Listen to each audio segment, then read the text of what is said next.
Olá a todos, sejam bem-vindos à segunda temporada do programa Na Fronteira do Conhecimento. Muito bem, o universo é tudo o que existe fisicamente, ou seja, é a soma do espaço e do tempo e das mais variadas formas de matéria, como por exemplo planetas, estrelas, galáxias e os componentes do espaço intergaláctico. Isto é o que dizem os cientistas. Para nós, leigos na matéria, ficamos sem entender muito bem esses conceitos. Observações das denominadas supernovas têm mostrado que o universo está se expandindo a uma velocidade muito acelerada. Depois, temos algo que para nós, leigos, também nos confunde: os buracos negros. Quando se fala nisto tudo, nos parece muito misterioso e de alguma forma secreto. Talvez para nos dar luz sobre esta escuridão que o universo nos transmite, temos connosco no programa de hoje o professor Dr. Daniel Vanzella, docente e pesquisador do Instituto de Física de São Carlos da Universidade de São Paulo, um experiente cientista nesta área do conhecimento. Em primeiro lugar, obrigado, professor Daniel, por estar aqui connosco para tratar destes assuntos que realmente para nós, para mim particularmente, causam alguma confusão. Talvez a minha introdução não tenha ficado clara para quem nos vê, para quem nos assiste, por isso a minha primeira pergunta para você é, afinal, o que é o universo? Bom, primeiro, obrigado pelo convite para participar aqui do programa. Eu não acho que a sua introdução foi ruim, não. Eu acho que, na verdade, o universo, por definição, de fato, é tudo que há, né? Tudo que a gente consegue explicar, então inclui todo o espaço que a gente consegue observar, o tempo e tudo que há nele, como estrelas, galáxias, coisas que até a gente às vezes não consegue observar, mas consegue medir indiretamente, como que hoje em dia muita gente já ouve falar sobre matéria escura, energia escura. Tudo isso faz parte do nosso universo. Então, tudo que nós pudemos até hoje estudar, certo? Observando, seja de maneira direta ou indireta, faz parte desse nosso universo. Então, por definição, o universo seria o todo, de fato. Mas inclusive os próprios cientistas, eles ainda falta muito para explorar no universo, muito para ver do universo, né? Porque há aquilo que eu tenho ouvido falar e que tenho consultado é que muito pouca coisa tem sido descoberta em termos do universo, embora os esforços tenham sido grandes da comunidade científica, não é? Na verdade, assim, a gente sabe bastante sobre o universo, mas tem muita coisa ainda para ser entendida, né? Então, o fato de nós termos medido certas coisas não quer dizer que a gente entende como que aquilo funciona. Então, costuma-se dizer, né, de que tudo que a gente já conseguiu medir no universo, a gente realmente compreende só 5% dele, que é a chamada matéria usual. Então, nós somos feitos de matéria que nós conhecemos relativamente bem. Prótons, nêutrons, elétrons. Então, essas partículas, elas são bastante bem entendidas, né? Existe um modelo de física de partículas, modelo padrão, que explica muito bem essas partículas. Só que nas últimas décadas a gente descobriu, olhando para o universo e fazendo observações do comportamento, da expansão do universo, como você mencionou, e mesmo outros comportamentos de como que as galáxias se comportam, como que elas se movem, a gente chegou à conclusão que essa matéria que forma, né, toda a tabela periódica que nós entendemos relativamente bem, ela constitui só 5% do conteúdo do universo. Então, 95% do que há no universo, dos constituintes do universo, nós sabemos muito pouco, tem muito a ser entendido ainda a respeito disso. Esse é o chamado, na cosmologia moderna, são os problemas da matéria escura e da energia escura.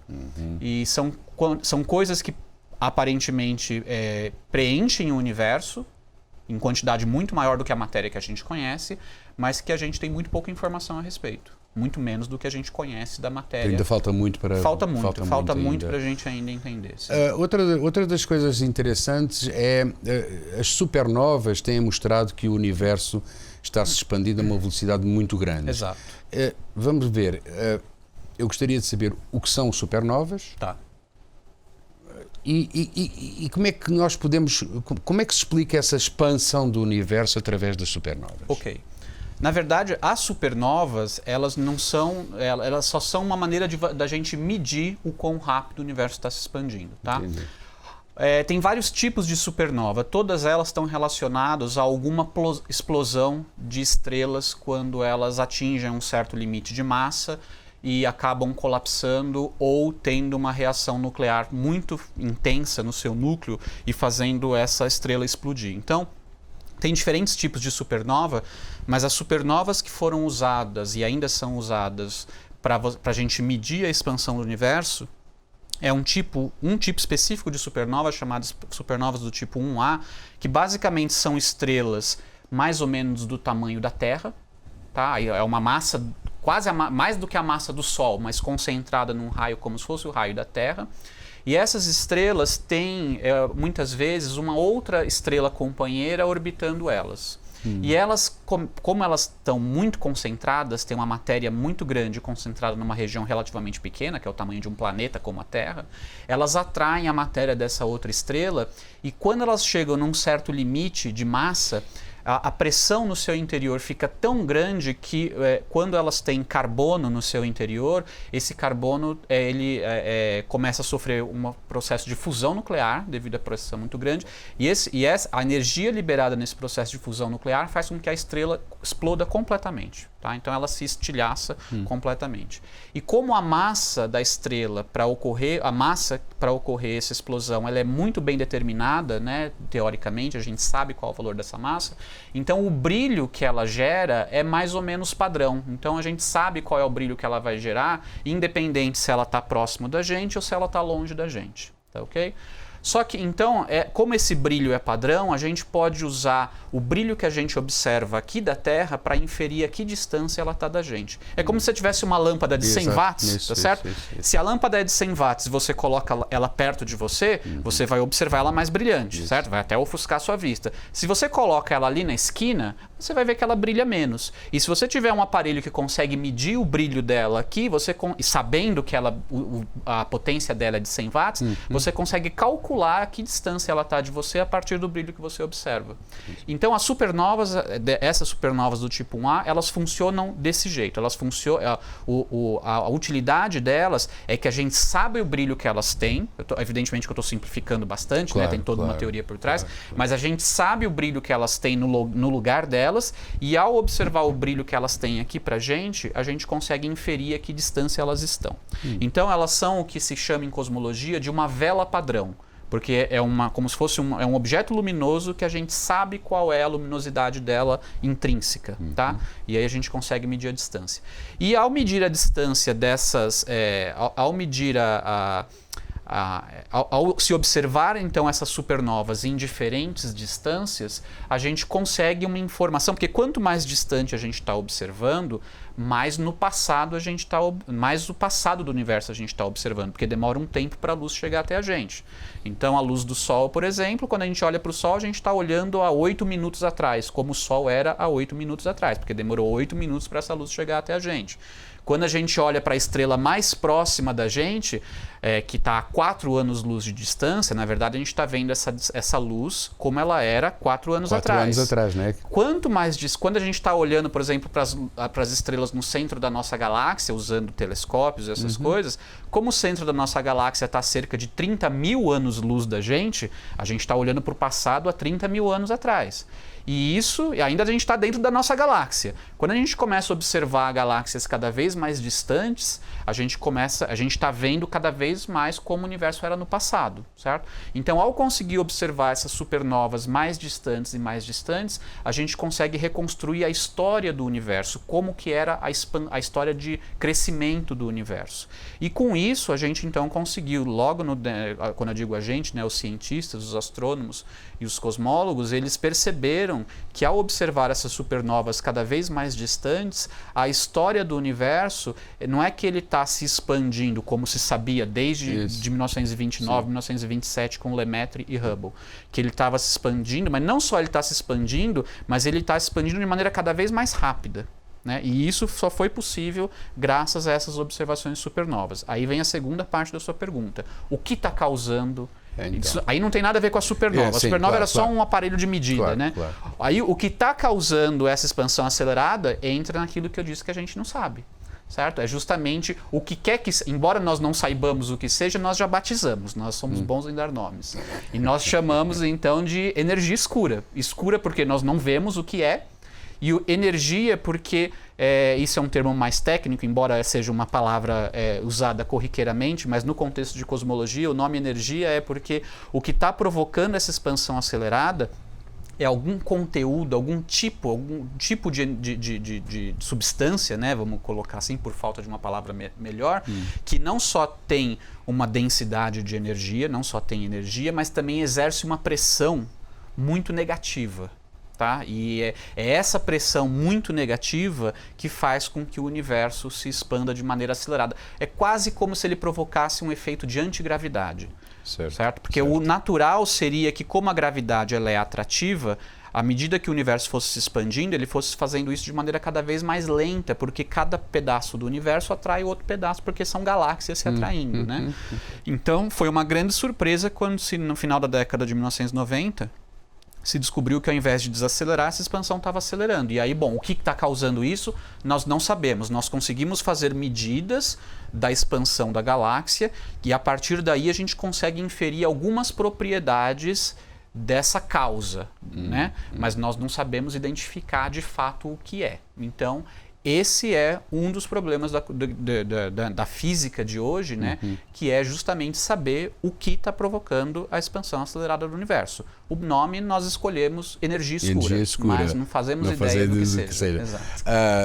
Já que falou em energia escura, eu gostaria de, já que explicou o que é energia escura, eu gostaria também de, aproveitando... que não sabemos o que é energia escura. Não, mas as outras com certeza que há noção, não é? O facto de não saber não é por ignorância, não é?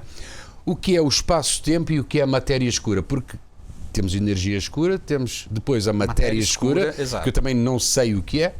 Não e está a maior sozinho, parte nada. E o que é realmente o espaço-tempo? Tá, então... vamos começar pelo espaço-tempo, tá certo? Então, quando a gente tinha lá na teoria de Newton, né? Newton foi o primeiro que a gente pode dizer que fundou, né, a área que nós hoje em dia chamamos de física como ciência que a gente entende hoje em dia. Então, ele formulou as leis do movimento e ele sempre fez uso, e é natural, porque dos conceitos de espaço e de tempo. Para você explicar movimento, o que é um movimento? Um movimento nada mais é do que a mudança na posição de uma partícula, do que quer que seja, à medida que o tempo passa, certo? Beleza, mas esses conceitos de espaço e de tempo nunca foram de fato explicados. Eles eram considerados como uma coisa elementar, como uma coisa óbvia. Né? Então, o que é o espaço? O espaço é óbvio, é isso que a gente está percebendo aqui, que tem 3 direções independentes. E o que é o tempo? O tempo é essa noção que a gente tem de, né, passar do tempo, mas não tem como explicar isso.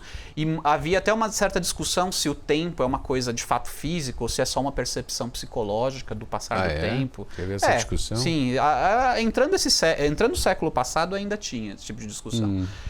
Bom, quando veio... Mas a ideia que Newton postulou é que o tempo era algo que passava igual para todo mundo e era absoluto. Então não havia como você interferir no passar do tempo. Ele era inevitável, era um passar do tempo inexorável.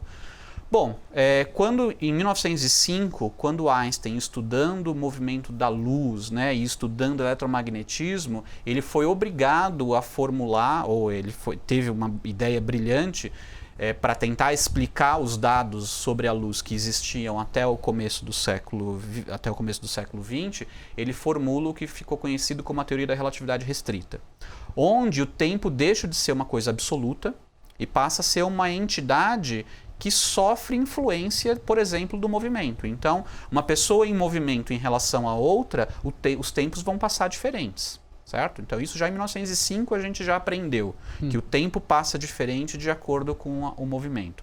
E o espaço também se comporta de maneira diferente. Então, o espaço se contrai na direção do movimento. É evidente que como o movimento é algo relativo, eu posso sempre considerar que eu estou parado em relação a mim mesmo e que quem está se movendo são os outros. Para mim, eu sempre vou perceber o meu tempo passando igual e o espaço, para mim, sempre vou medir igual. Mas quando se compara medidas de tempo entre duas pessoas diferentes que têm movimento entre elas, o tempo não passa exatamente igual. É evidente que para velocidades cotidianas esse efeito não dá para você perceber com o seu relógio de pulso, certo? Claro. Mas esse tipo de experimento usando relógios atômicos se percebe de fato a diferença. Bom, e a partir daí surgiu, e na verdade não foi nem devido ao Einstein, foi devido a um matemático chamado Minkowski, Hermann Minkowski, surgiu a ideia de espaço-tempo.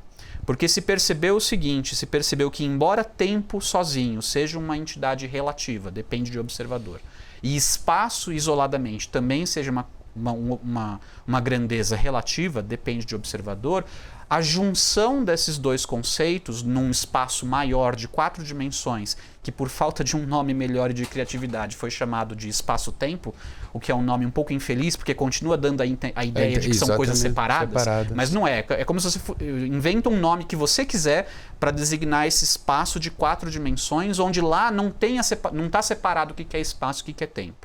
Tá? Esse espaço de 4 dimensões, ele é absoluto. E a maneira como cada observador percebe esse espaço de 4 dimensões separado no que é espaço e no que é tempo, isso depende do observador. Mas o espaço-tempo é algo absoluto. Tá? Então isso foi o que a gente aprendeu depois de 1905 até 1907, 1908. O que o Einstein percebeu foi o seguinte, que para você explicar a gravidade, uma maneira muito elegante e que se mostrou ao longo dos últimos 100 anos, uma maneira muito profunda e eficiente, né, tem se mostrado correta até então, é que a gravidade, esse fenômeno mundano, né, de que se eu pegar esse mouse aqui e soltar, a Terra atrai ele, pode ser entendido não como uma força, como Newton achava, mas pode ser entendido como se fosse uma curvatura do espaço-tempo. De maneira que a Terra, por exemplo, né, então esse slide, por exemplo, dá uma ilustração pictórica, evidentemente, não tem equações nem nada, mas esse slide aqui dá uma visão do que seria isso. Né? Então aqui a gente tem, né, o planeta Terra, aqui a gente tem a Lua. Na visão newtoniana, né, da gravidade, existiria uma força atuando à distância entre a Terra e a Lua. Tá? E o Newton nunca gostou dessa ideia de como que a Terra vai conseguir exercer uma força à distância na Lua sem nenhum contato. Né? Isso era uma coisa desconfortável até para o próprio Newton. Mas ele tinha que admitir que a teoria dele funcionava. Então, sim, paciência. Ele não estava confortável com a ideia de uma força agindo à distância, mas ele acabou bolando uma teoria que funcionava bem para explicar os dados observacionais. E a ideia do Einstein, na verdade, foi a seguinte: olha, não existe mais força trocada à distância. O que existe é esse espaço-tempo que aqui está representado só de maneira pictórica nesse quadriculado aqui, né, nesse tecido aqui, ele é distorcido pela massa da Terra e também é um pouco distorcido pela massa da Lua. Mais pela Terra, porque a Terra tem mais massa, certo? E a ideia é que nessa geometria distorcida aqui, a Lua vai tentar andar em linha reta, porque não há força mais. Na teoria do Einstein da gravidade, não há mais forças. E se não há forças, um corpo ele vai tentar andar de maneira retilínea. Só que o problema é que ele vai tentar andar de maneira retilínea numa geometria que é curvada. E isso você pode fazer as contas com as equações precisas que a teoria do Einstein dá, e você mostra que essa trajetória, a mais reta possível que você pode fazer nessa geometria distorcida pela massa da Terra, acaba tendo a forma de uma circunferência, como a gente observa para a Lua. Então o espaço-tempo seria um ente físico, que é como se fosse um tecido lá de 4 dimensões, então é muito difícil imaginar, eu não consigo imaginar, espero que ninguém consiga, senão o pessoal vai prender uma camisa de força, sabe? Porque a gente mal consegue imaginar uma coisa de 3 dimensões curva, nós que vivemos em 3 dimensões, a gente consegue muito bem, dá licença, Rui, a gente consegue imaginar muito bem uma superfície bidimensional curvada, né, ou distorcida, porque a gente tem uma dimensão a mais para ver isso. A gente não consegue nem visualizar de fato, embora a gente consiga descrever muito bem matematicamente, e é por isso que a matemática é essencial para se fazer ciência, a gente não consegue imaginar apenas o que seria uma geometria tridimensional curva já, porque a gente não está em 4 dimensões para conseguir perceber isso. Agora, imagina agora na teoria do Einstein que o espaço-tempo que tem 4 dimensões, ele é curvo. Então, não dá para realmente, né, visualizar isso. Mas, felizmente, tem a matemática para a gente poder fazer contas precisas e quais são as predições dessa teoria. E é isso, então, é assim que a gente explica o que é a gravidade hoje em dia. É um efeito colateral da curvatura disso que você chamou, que você mencionou, que é o espaço-tempo. E tudo se desenrola no espaço-tempo, porque tudo que nós conhecemos vive no espaço e evolui com o tempo. Então, tudo digamos, está sobre esse espaço-tempo. Então, o espaço-tempo é essa arena, né, esse palco que subjaz todos os fenômenos físicos que a gente conhece, pelo menos. Entendi. E agora temos, então, a matéria escura. Isso, a matéria escura. Que é outra coisa que a gente não sabe o que é. Que a gente não sabe o que é, exatamente. Mas a gente consegue medir algumas propriedades dela justamente pela maneira como ela distorce o espaço-tempo.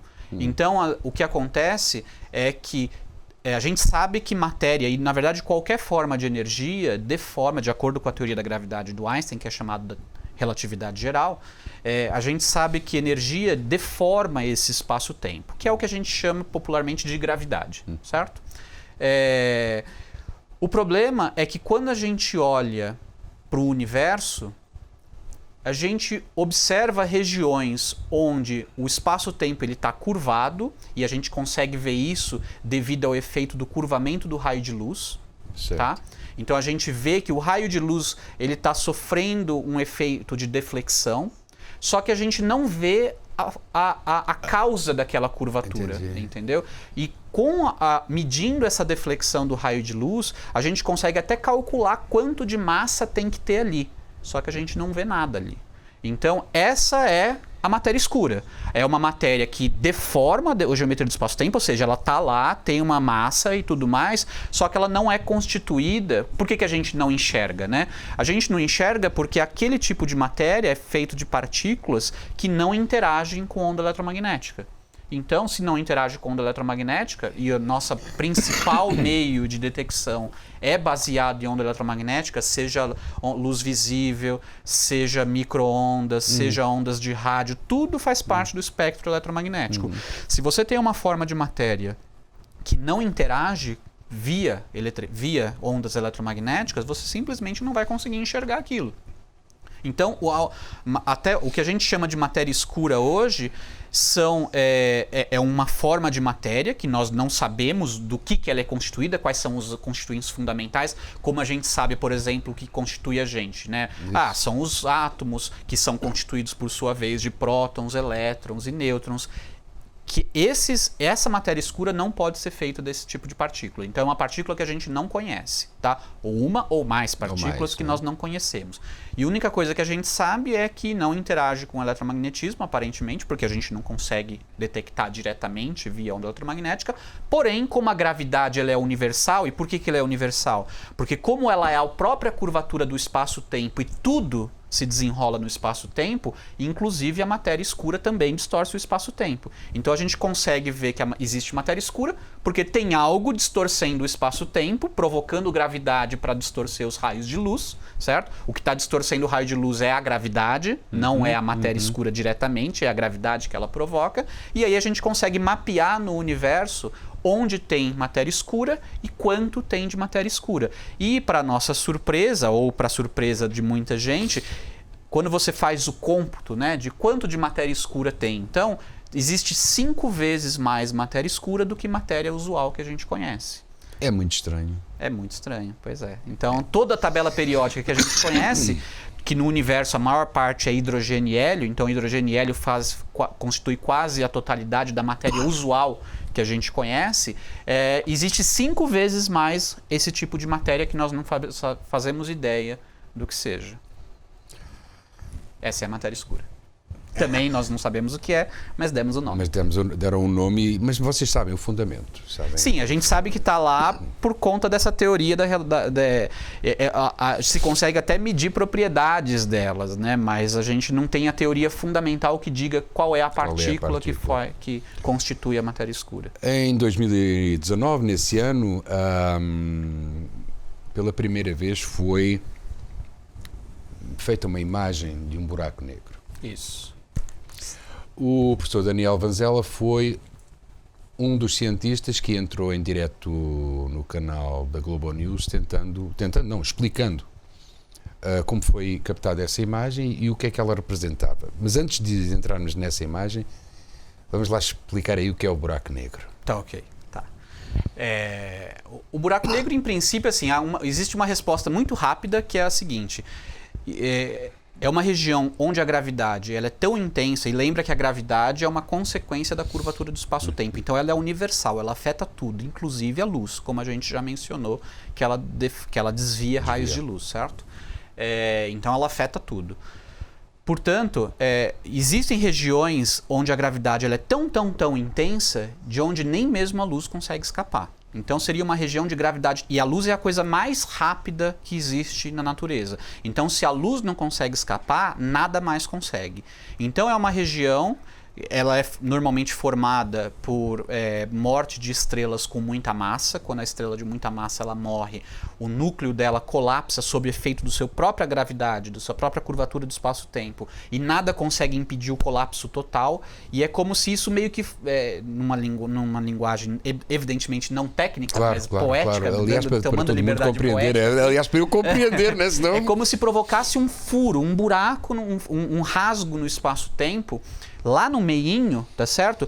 E onde, como se fosse, e tudo a uma certa, que se aproximar até uma certa distância, se ultrapassar, né, se chegar mais próximo do que uma certa distância desse buraquinho, desse buraco que foi feito, não consegue mais escapar porque é sugado lá pro interior e é destruído, tá? Então, pelo menos evidentemente que assim, a nossa imaginação, principalmente dos autores de ficção científica, podem voar e dizer, não, lá você vai parar num outro universo. Bom, ao que a gente saiba, tudo é destruído lá dentro do buraco negro e a matéria é destruída, não tem volta. Não tem volta, certamente não tem volta, que essa é a definição do buraco negro. Nada consegue escapar, tá?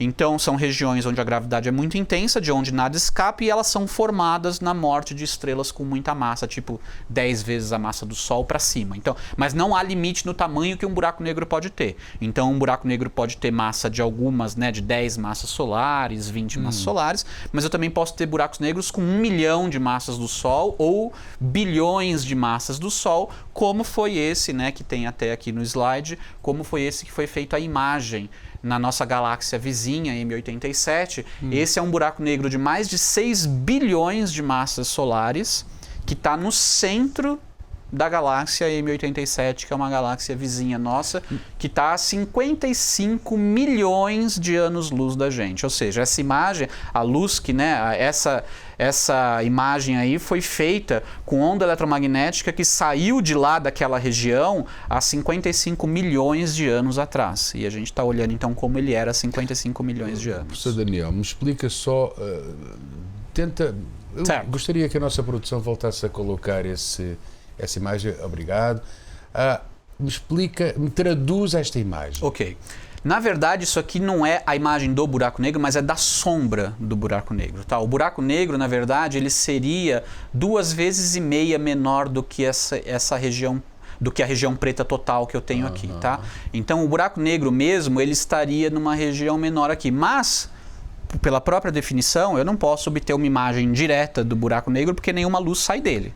Certo? Então não tem a imagem do buraco negro. O que a gente tem, o melhor que a gente pode fazer é ver a sombra do buraco negro. Por quê? Porque nas imediações desse buraco negro existe nuvem de gás, de hidrogênio, etc. Certo? E essa luz, na medida que ela pode estar sendo engolida pelo buraco negro, ela aquece, tá? Antes de entrar no buraco negro. Depois que entrar no buraco negro, acabou, não manda nenhuma informação para fora, tá? Nenhuma luz. Mas antes de cair no buraco negro, como esse buraco negro está envolto por uma nuvem aqui de gás, né? De poeira, etc., você pode medir a luz. Na verdade, isso aqui é feito em micro-ondas, se eu não me engano, e você pode emitir as ondas eletromagnéticas, você pode medir ou detectar as ondas eletromagnéticas emitidas por esse meio. É como se fosse o ambiente no qual ele está. tá certo? Entendi. Então ali parece, na verdade, que tem só um disco, né, em volta dele, mas não é necessário, na verdade, porque mesmo coisas que estivessem atrás dele, lá que nós não veríamos normalmente, a luz ela pode ser deformada, a trajetória da luz ela pode ser desviada e ela pode atingir os nossos detetores aqui na Terra, certo? Então isso daqui é uma imagem da sombra, né? Então esse preto aqui na verdade é cerca de 2,5 vezes maior do que o buraco negro de fato seria, que está aqui, seria mais aqui no meinho, mas isso daqui é da matéria, basicamente da matéria que está fora do buraco negro emitindo ondas eletromagnéticas e devido aos efeitos devido aos efeitos da curvatura do espaço-tempo e o efeito que ela causa na luz, nas suas imediações, a gente vê essa imagem aqui dessa sombra. Legal. Tá? E isso aqui tem... né, alguém pode falar, puxa vida, mas né, foi um projeto de tanto tempo para estudar, para chegar numa imagem desfocada dessa. Mas a gente tem que pensar que essa imagem aqui, como eu disse, está a 55 milhões... Está no núcleo de uma outra galáxia que está a 55 milhões de anos-luz da gente, certo? Então essa imagem aqui... foi feita com um atraso de 56 milhões de 55 anos. milhões de 55 anos, sim. E a tecnologia para se fazer essa... Para vocês, para a gente ter uma ideia, né? A resolução que a gente teve que obter, né, em imagem para conseguir observar isso daqui é equivalente de daqui da Terra você conseguir observar uma maçã na superfície da Lua. Tá? Então, se você tivesse uma maçãzinha na superfície da Lua, seria o mesmo tamanho de imagem que essa imagem aqui teria lá a 55 milhões de anos-luz. Porque como esse buraco negro ele tem 6 bilhões de massas solares, então ele é um buraco negro bastante grande, certo? Então. Só que está muito distante, e por isso que foi muito difícil fazer essa imagem. Nós temos um buraco negro muito mais próximo da gente, a cerca de 30 mil anos-luz da gente, que está no centro da nossa galáxia. Só que ele está mais ou menos 1000 vezes mais próximo da gente, o que seria muito bom, só que ele também é 1000 vezes menor. Ele tem massa de milhões de massas solares. E não bilhões. Então acaba compensando. Então acredita-se que tem-se a expectativa, pelo menos, de que a próxima imagem de buraco negro que vai ser obtida vai ser do nosso buraco negro no centro da nossa galáxia. Esta imagem foi obtida pelo telescópio... Event Horizon Telescope, telescópio de horizonte de eventos, que é o nome, né, da fronteira do buraco negro. Aqui a gente tem... Já agora, para falar nisso, diga. Como é que é formado o buraco negro? Você falou... Morte de estrelas... Não, tem uma denominação, o buraco negro tem várias o buraco negro, na verdade, assim, o buraco negro como eu disse, o buraco negro é uma região de onde nada consegue escapar, tá certo? Mas a questão a partir de onde eu posso ir, vou conseguir escapar, e a partir de onde eu não consigo mais escapar. Bom, você pode calcular isso, depende da massa do buraco negro. Mas essa fronteira que é só uma fronteira imaginária, tá? Não tem nada lá, não tem uma superfície nem nada, tá? É vazio. Então é uma região de pura gravidade, você poderia pensar assim. Essa fronteira imaginária que delimita, né, até onde você pode ir e conseguir voltar, e a partir de onde você não consegue mais voltar, a gente dá um nome de horizonte de eventos. É só um nome, tá? Mas não tem nada lá. Então, por exemplo, se o buraco negro como esse que foi feita a imagem, você poderia tá caindo no buraco negro, cruzar essa fronteira que é o horizonte de eventos e nem perceber, porque não tem nada lá que você realmente atravessa ou cai em cima, nem nada, é vazio, é vácuo. Tá? Então, é só que a única coisa que acontece é que uma vez passando dali, você não consegue mais... Por mais potente que seja o seu foguete, você não consegue mais escapar da atração gravitacional do centro do buraco negro e vai te... Você está se lembrando do filme do Interestelar? Do Interestelar. Que, embora ele tenha sido assessorado por cientistas, isso, sim, mas nós ficamos sem saber nesse filme o que é o real, ou pelo menos o que é teoricamente real e o que é teoricamente falso. Para quem viu o filme, até o herói, né? Esqueci o nome do herói. Do ator. Até o ator cair no buraco negro, até ali, tudo de fato é sobre o buraco negro, né, em si, sobre o Gargantua, né, que é o buraco negro do filme, tudo é baseado na teoria da relatividade geral do Einstein. O que acontece depois, aquela parte lá dentro, que ele começa a manipular o tempo em outra dimensão, aquilo ali é especulação. É verdade, devo dizer... Mas é especulação, é especulação. Mentira. Não, é especulação. É especulação. É especulação, Tem evidentemente que do jeito que foi feito ali, tem uma certa liberdade, de novo, poética do diretor do filme, certo? Ele tinha essa prerrogativa. Mas, embora provavelmente não seja daquele jeito, mas assim, há especulações sobre o que sobre o que aconteceria de fato lá no centro do buraco negro, que são especulações, algumas com uma teoria científica por trás, científica no sentido que são baseadas em modelos matemáticos, tá? Mas não há nada, absolutamente nada que embase aquilo lá que está dentro. Mas a imagem do buraco negro que foi feita e aqueles efeitos, né, do momento em que ele está caindo no buraco negro e cruzando o horizonte de eventos, inclusive com a imagem ficando um cone sobre ele, aquilo sim, aquilo lá é fiel ao que a teoria prediz que de fato alguém caindo no buraco negro veria. Certo? Então aquilo realmente é algo que teria... Esse daqui, na verdade, é só para ilustrar, né, como você falou da observação para fazer a imagem do buraco negro foi feita, na verdade, combinando dados observados de diferentes observatórios ao redor do mundo. Que ao se combinar usando uma técnica de interferometria, você consegue fazer esses observatórios, que são pontinhos isolados, né, ao redor do globo, acabam funcionando quando se combina a imagem como se fosse um prato de observatório do tamanho da Terra. Entendi. Praticamente. Então foi por isso que se conseguiu fazer uma imagem daquelas de um buraco negro. E aquele está no limite de resolução, né, do que a gente consegue, porque a gente ainda não consegue fazer isso com uma área, um tamanho maior do que a Terra. O máximo que a gente tem disponível para a gente até agora é combinar essas imagens de observatórios feitos aqui da Terra.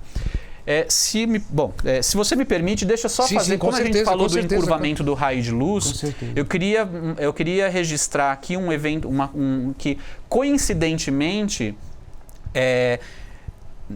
porque, bom, essa imagem que eu vou colocar, né, que eu vou voltar aqui da imagem que foi feita do buraco negro, para se fazer essa imagem, o que causa essa imagem tem muito a ver com o encurvamento do raio de luz pelo campo gravitacional, certo?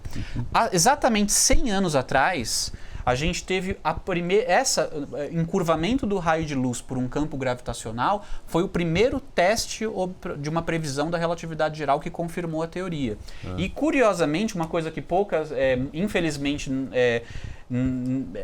as pessoas não sabem, mesmo os brasileiros, né, é que essa observação foi feita aqui no Brasil, em Sobral, no Ceará, né? Aqui está a imagem, foi comemorado o centenário dessa observação lá em Sobral mesmo, né? Eu estive lá 2 semanas atrás, na data da comemoração. O eclipse original lá em 1909 foi no dia 29 de maio e a gente teve a comemoração desse evento, que foi um evento histórico, que foi a primeira confirmação de uma predição da relatividade geral. E aqui está, né, uma imagem aqui, né, só evidentemente pictórica também, do que teria acontecido, né? Isso foi medido durante um eclipse do Sol, que se mediu a posição de estrelas, né, cuja luz passasse muito próximo, muito rente ao Sol e atingisse a Terra. Então, evidentemente que isso aqui é só um desenho, tá? Por favor, não achem que isso daqui é de fato uma imagem real.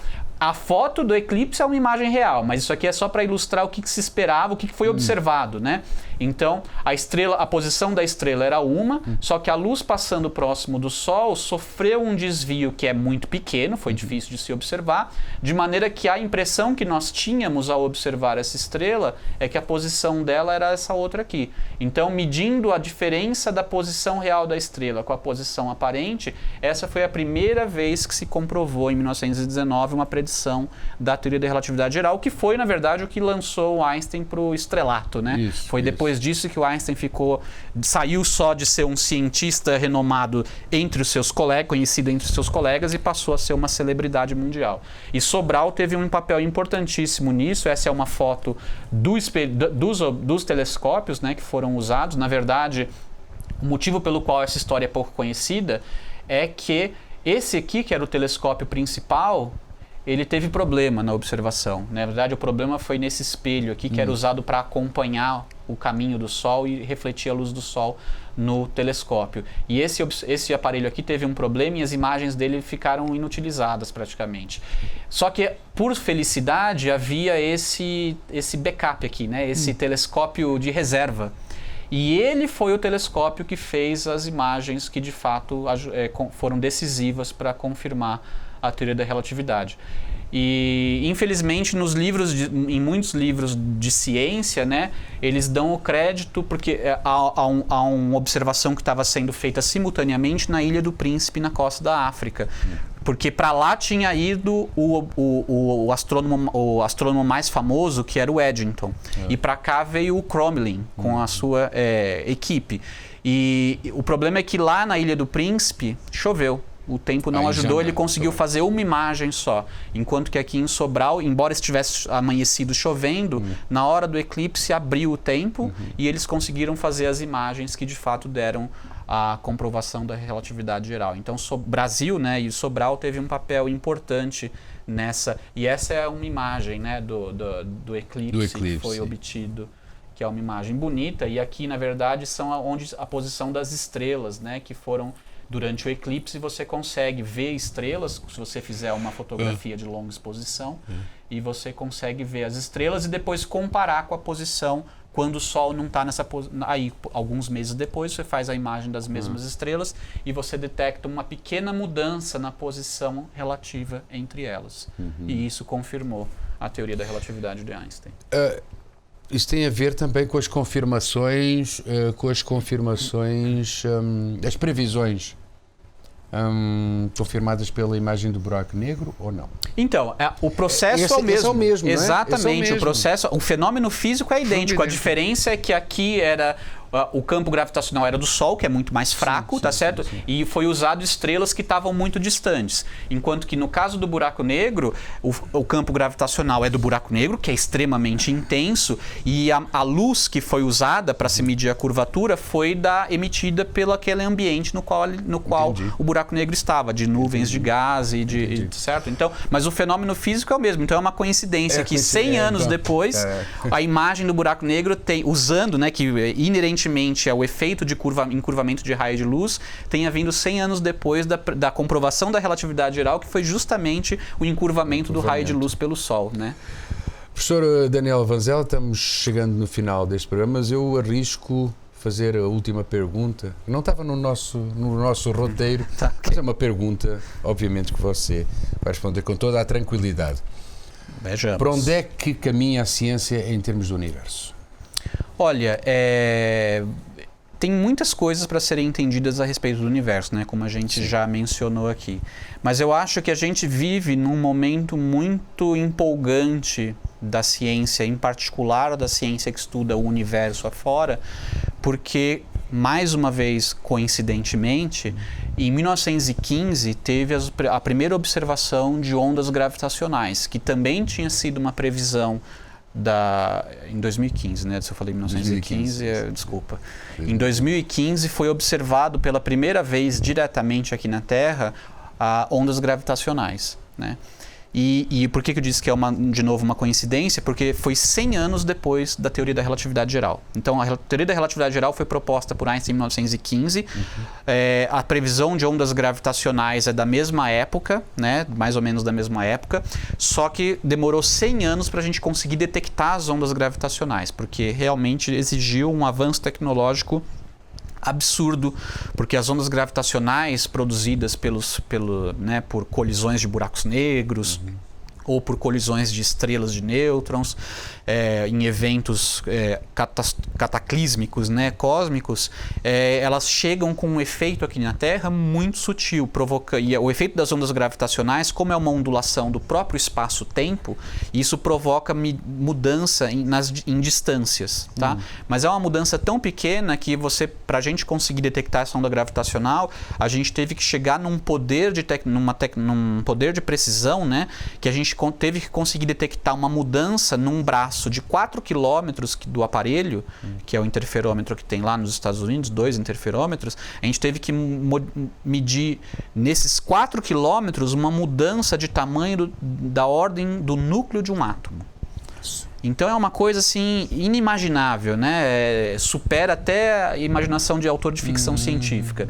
Então a gente demorou muito tempo, evidentemente, para a gente chegar nesse nível de tecnologia.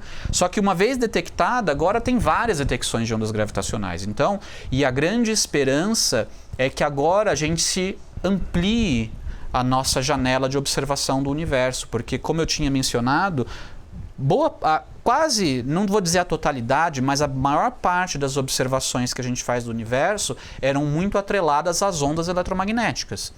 Começou só com o visível, na época do Galileu, só a luz visível.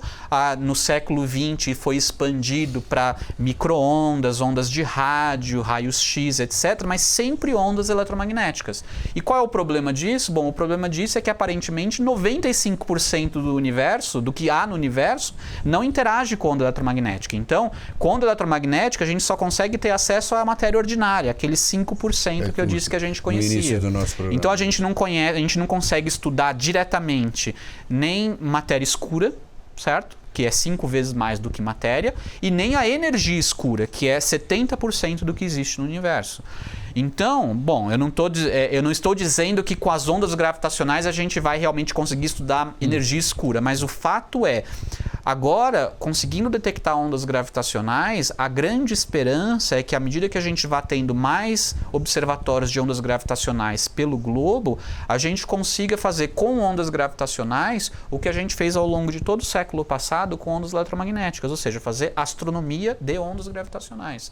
Então, tudo interage via gravidade. Tudo, porque a gravidade aparentemente ela é universal. Por quê? Porque na melhor descrição que a gente tem da gravidade, ela é a própria distorção do espaço-tempo. Então tudo influencia a gravidade e sente a gravidade. Então a esperança é que agora a gente consiga fazer astronomia de ondas gravitacionais. Por exemplo, esse fenômeno que em 2015 a gente detectou aqui, essas ondas gravitacionais, elas foram emitidas há mais de 1 bilhão de anos atrás pela colisão de 2 buracos negros que estavam um orbitando em torno do outro e se fundiram. E eram 2 buracos negros, ou seja, que se você fosse tentar olhar em onda eletromagnética, você não veria absolutamente nada, porque não tem o que ver, a onda não sai nada do buraco negro, certo? Então, esse tipo de fenômeno, colisão de buracos negros, que pode servir para a gente entender melhor a gravidade ou entender melhor a teoria do espaço-tempo, isso só foi possível de ser detectado em ondas gravitacionais. E, curiosamente, esse foi o evento... Foram 2 buracos negros que estavam orbitando a mais de 1 bilhão de anos-luz de distância da gente.